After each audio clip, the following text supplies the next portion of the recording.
శ్రీమాత్రే నమః. ఆత్మబంధువులారా, శ్రీ లలితా సేవాశ్రమం కాశీనగర్ నుండి అందరికీ మాఘ పౌర్ణమి శ్రీ లలితా జయంతికి ఆహ్వానం. శ్రీ లలితా జయంతి మాఘ పౌర్ణమి రోజు అని శాస్త్ర ప్రమాణం. కానీ జనన మరణాలకు అతీతమైన పరదేవత శ్రీ లలిత మహాత్రిపుర సుందరి.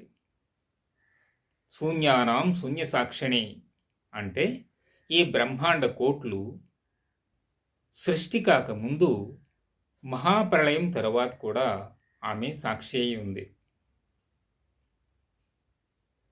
శ్రీ రాజరాజేశ్వరి అజ అనగా పుట్టుక లేనిది. మరి అలాంటప్పుడు జగన్మాత జయంతికి అర్థమేమిటి? సదాశివుడు 64 తంత్ర విద్యలను లోకానికి అందించాడు. ఈ 64 తంత్ర విద్యలు అత్యధిక శాతం భౌతిక సుఖభోగాలను, అనేక సిద్ధులను, సకల సంపదలను ప్రసాదిస్తాయి. తద్వారా జీవుడు భోగలాలసుడై భ్రమల్లో పడి జనన మరణ ప్రవాహంలో కొట్టుకుపోతూ ఉంటాడు. మాయలో పడి ముక్తి మార్గాన్ని గానక అజ్ఞాన అంధకారంలో కొట్టు మిట్టాడుతున్న జీవుల పట్ల కరుణ కలిగి పరమ దయాంబురాశి అయిన శ్రీ లలిత పరాశక్తి భోగ మోక్షదాయకమైన శ్రీ విద్యను మాఘ పౌర్ణమి రోజు మనకు ప్రసాదించింది. ఫర్ ఎగ్జాంపుల్, భగవద్గీత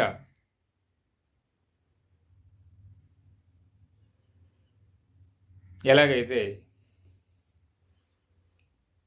ఒక పర్వదినాన పుణ్యదినాన మనకు ప్రసాదించబడిందో దానికి మనం గీతా జయంతి అని పిలుస్తున్నాం. అలాగే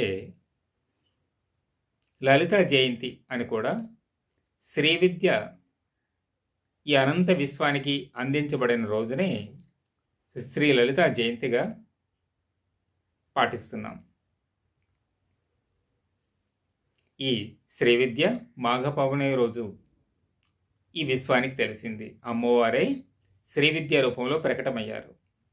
దేని మాధ్యమంగా మనం అమ్మవారిని పొందగలుగుతామో అదే శ్రీ విద్య.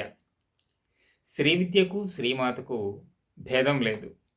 శ్రీ విద్యయే శ్రీమాత. శ్రీ విద్య ప్రకటమైన రోజు కావున శ్రీ లలితా జయంతిగా పేర్కొన్నారు. ఇక అఘ అంటే పాపం, మా అంటే పోగొట్టేది అని అర్థం. మాఘ అంటే పాపనాశిని అని భావం. అంటే ఎలాంటి పాపాలైనా, కోటాను కోట్ల జన్మల యొక్క పాపకర్మలైనా సరే నశించిపోతాయని అర్థం.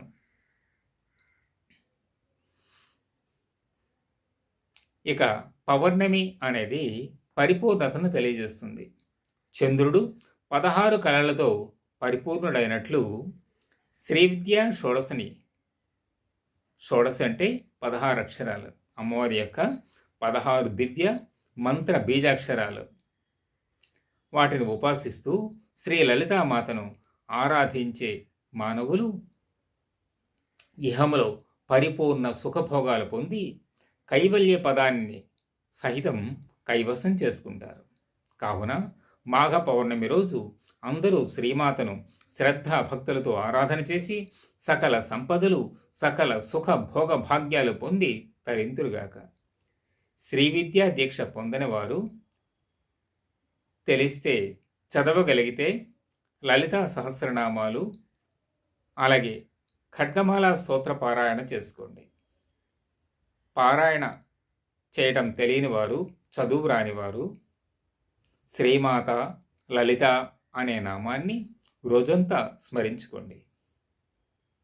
ఆ రోజు శ్రీ లలితా సేవాశ్రమం కాశీనగర్ ఒడిస్సాలో జరగబోతున్నటువంటి ఈ దివ్య కార్యక్రమానికి, అలాగే అమ్మవారి యొక్క శ్రీమూర్తి యొక్క అద్భుత అభిషేక దర్శనానికి అందరూ ఆహ్వానితులే. మీరంతా వచ్చి అమ్మవారిని దర్శించండి, సేవించండి, తరించండి. ఆ అభిషేక సమయంలో అమ్మవారిని దర్శిస్తే ఆ అనుభూతి మాటల్లో చెప్పలేనిది వచ్చి చూసి అనుభవించండి. మీకే అందరికీ తెలుస్తుంది. శ్రీమాత్రే నమః.